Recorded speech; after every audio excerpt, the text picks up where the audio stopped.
zone, in the zone, we in the zone. My whole team in the zone, we in the zone. In the zone, in the zone, we in the zone. My whole team in the zone. I'm in my zone. Zone, zone, zone. We zoning out, I'm in my zone. These Nocturnal Admissions. We are going to be looking at a misconception in regards to the Michael Jackson allegations. And the biggest misconception is that Michael Jackson only abused little boys. We're going to be looking at the argument that he may have actually abused little girls as well. It just wasn't so front and center. So I ask you to please take a journey with me as we, in our first episode called P.Y.T, Pretty Young Things, in our series Nocturnal Admissions.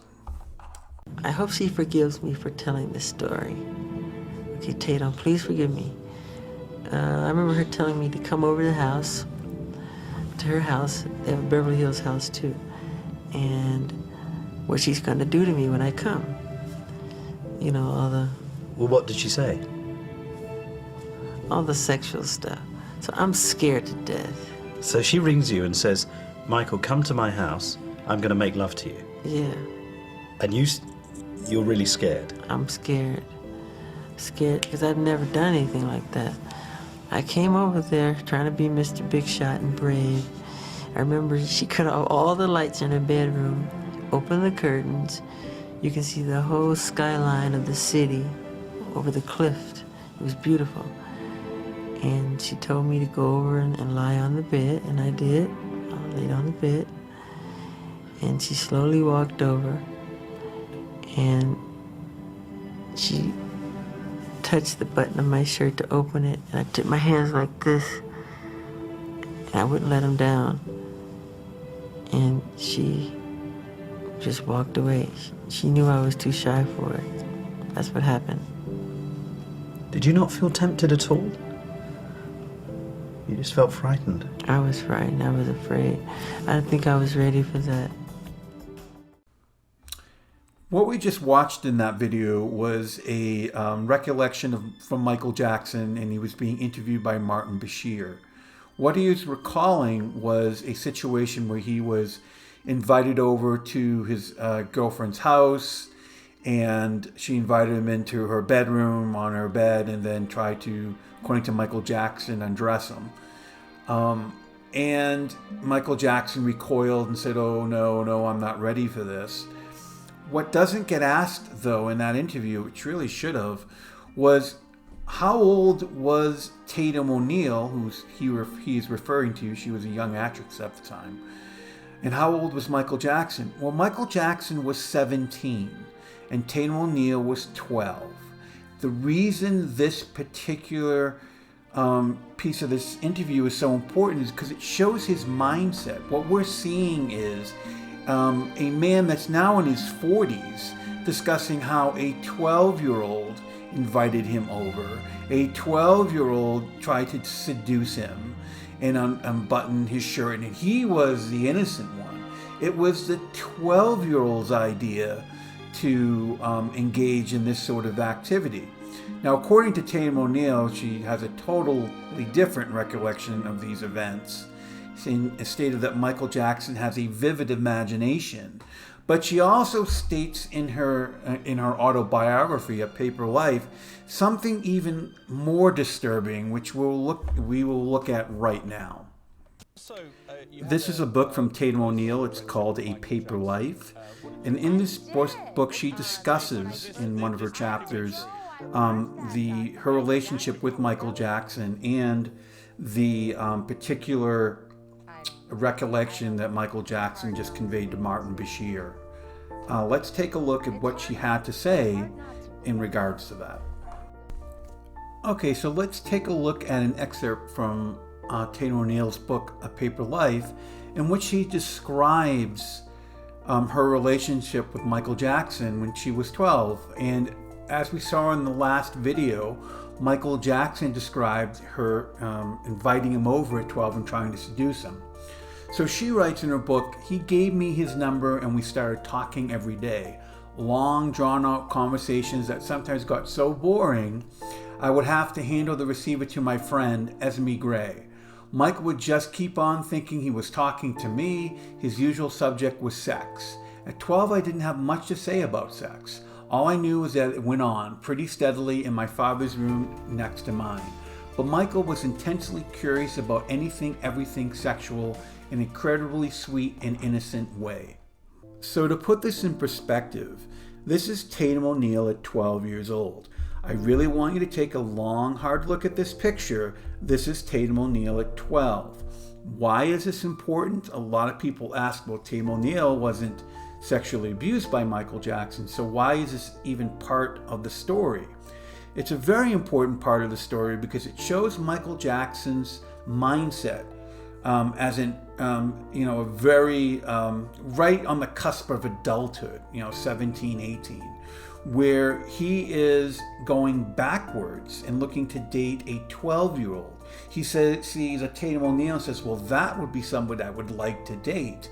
Whereas in 17, 18, if you think back, most juniors or seniors in high school, because that's around the age group, don't want to be seen with an underclassman, don't want to be seen with somebody who's 12. They're usually babysitting 12-year-olds. They don't want to be dating them. But Michael Jackson, in his mind, thought, well, gee, this is a suitable person for me to date.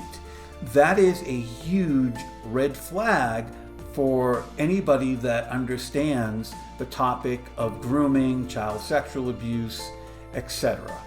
The other important thing is how Michael Jackson, like I said before, described this in the Martin Bashir interview, which Tatum O'Neal actually denied his description. But the way he described it was the 12-year-old was being the aggressor, and at 17, he was the innocent one. She was the one that invited him over. She was the one that had him lie on the bed. She was the one that started unbuttoning his shirt. And he was just this innocent child that was being, in some ways, the way he was describing it, being taken advantage of. That is not normal behavior, and it will lead on to some of the other people I will bring into this video. But again, I think it's a good starting point for you to understand the mindset of what was going on with Michael Jackson. In the beginning, that was also one of the first things. When I was 7, he would start telling me all the time, he would say, remember, this was all your idea. And like, you wanted to do this. You started this, like the sexual interaction. So he kind of, which is a ridiculous, obviously, idea. Like, how would I have any concept or desire of anything like that as a 7-year-old boy? This is Chynna Phillips. Some people might remember her from the very popular 80s band, Wilson Phillips. Chynna tells a fairly interesting story about how she met Michael Jackson when she was just a little girl, and her husband also discusses, I'll put a clip in as well, about Michael Jackson's obsession with Chynna Phillips. So let's take a listen and see what they have to say. Why are you letting Chynna date Michael Jackson? I said, she's not dating him. She's gone to a couple of events with him, with his mother. And I said, why do you ask? And they said, well, he's 23 years old. Oh, no. Oh, no. I had no idea. My image of him was that he was like a little boy. Well, just for the record, he never tried anything weird with me. Except for sitting on his lap all the way home from the ice capades. I did sit on his lap the whole way home, and he sang in my ear. So for people that can remember the 80s, this is Punky Brewster. The actress's name is Soleil Moonfry. And Soleil in this next clip will discuss an experience she had with Michael Jackson at Neverland, basically in a hot tub. And what I want to stress is Soleil Moonfry and Chynna Phillips were not abused by Michael Jackson, but they were again put in ambiguous situations, and you'll hear Soleil discuss this. So let's take a listen and see what she has to say. Is that, in the book you talk about this, all the places in between. Right. And you also talk about not only Andy Gibb, but you talk about Michael Jackson meeting him. At one point you write that so there I was sitting with Michael Jackson alone in his jacuzzi talking about life, love, and secrets of the world. I was 8 years old. I mean, my gosh, what an experience. What do you remember about it? It was such a crazy experience. It was so funny because my friend's dad worked with him. And so we were over there and we went over and my mom was doing an event. She was an amazing food artist. And so I wound up staying late. I think she thought I was with the whole family. The next thing I knew, I was there with Michael. We were watching Willy Wonka in the chocolate factory. And actually, it was such a fun, crazy experience. And I didn't realize how strange it was, then. But years later, I was like, okay, that was a little bit of a unique experience. So this is a picture of Michael Jackson and Brooke Shields, circa 1981. This is at the Academy Awards. Brooke Shields would have been about 15 here and Michael Jackson 22. There were tapes made of Michael Jackson. They're called the Michael Jackson tapes. And in one of those tapes, he actually discusses this particular first meeting. And he states, "This was one of the loves of my life. I just wish she loved me as much as I loved her, Her pictures were all over my wall, my mirror, everything. I went to the Academy Awards with Diana Ross, and this girl walked up to me and said, 'Hi, I'm Brooke Shields.' Then she goes, 'Are you going to go to the after party?' I go, 'Yeah.' She goes, 'Good. I'll see you at the party. I'm going.' Oh my God, does she know? She is all over my room." So we get to the after party, and she comes up to me and goes, "Would you dance with me?" I went, "Yes, I would dance with you." Man, we exchanged numbers, and I was up all night, singing, spinning around in my room, so happy. Another situation where you have to take pause. Now, Michael Jackson is 22, Brooke Shields is 15, and he's saying that he has pictures of her all over his wall. What pictures? From what? Pretty baby when she was, 11, 12? What are these pictures of? And why did he think it was appropriate, 22, to be dating a 15-year-old or to be infatuated with a 15-year-old? Again, what I'm trying to show here is this pattern of behavior that continues, that he keeps on thinking that his peer group is, adolescents or, children 8, 9, 10, 11, and that actually transferred into his so-called romantic life. And the next picture I'm going to show you, it's going to be talking about a Jane Doe accuser. So there is actually an accuser that came forward. She had checks for about $900,000. And we will be discussing that particular accuser and listening to a report on the evidence that accuser had. And again, this is a female. This is not a man that was a little boy. This was a female that was, when this happened, she was a little girl. So let's take a listen. 7 years after the death of Michael Jackson, new allegations of child sexual abuse. They come from a woman who claims Jackson molested her 3 decades ago. And Eyewitness News reporter Marco Robles is here live with more. Mark? Well, the attorneys representing this newest alleged victim say this case is similar to previous child sex abuse lawsuits against Michael Jackson and his production companies, but it's also much different. They say that this involves the first female victim coming forward to seek justice. They also say there's proof that their client was paid to keep quiet. A new lawsuit filed today against Michael Jackson's production companies paints a detailed picture of child sex abuse allegations involving the late king of pop. His alleged victim, a 12-year-old girl he met in 1986, described by her attorney as a tomboy. She kind of looked like a boy, so we don't know if he initially thought that she was a boy or not. Attorney Vince Finaldi says the alleged abuse ended when his client turned 15. Now in her early 40s, he says she's producing evidence from the so-called grooming stage of the alleged abuse, including letters she claims were written by Jackson. "You're making me love you even more the more I talk to you. I'm crazy about you." and proof that Jackson and his production companies paid the alleged victim in excess of $900,000 as compensation. That's when we knew that she was actually telling the truth, that she had something real and concrete that was incontrovertible, because not only were the payments made by Michael Jackson himself, they were made by his business managers and they were made by his companies.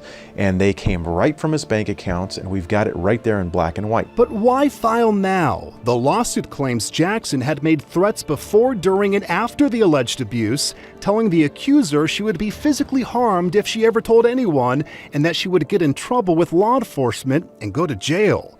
Finaldi says Jane Doe now needs therapy, suffering from psychological, mental, and emotional distress. There's no dollar amount for how much she's seeking.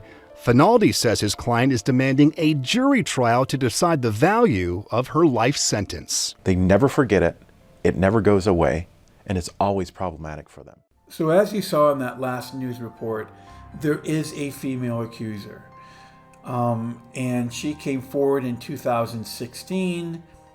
As we saw in the news report, she had correspondence, fairly creepy correspondence with Michael Jackson. She kept copies of the notes and letters. And she also had checks, 3 checks, totaling $900,000. And what's really suspicious is the last check that was written to her out of that $900,000 was a check for $600,000, the biggest of the 3 checks. And that came in 1993 during the Jordan Chandler allegations, which was the first allegations that were made public.